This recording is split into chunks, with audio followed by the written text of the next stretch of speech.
এই জন্য অন্তর থেকে শুক্রতা এগুলি আলহামদুলিল্লাহ।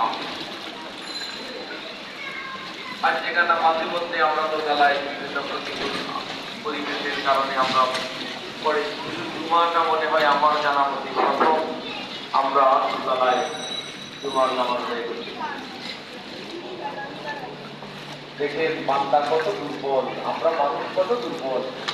সামান্য একটু বৃষ্টি সকালবেলা একটু মুসলধারে কয়েক ঘন্টার বৃষ্টিতে টাকা নামাজ বন্ধ করে মসজিদের দোতলায় নামাজ পড়তে আমরা কোরআনে বলে অবস্থার ইসলাম করে মানুষ একেবারেই দুর্বল।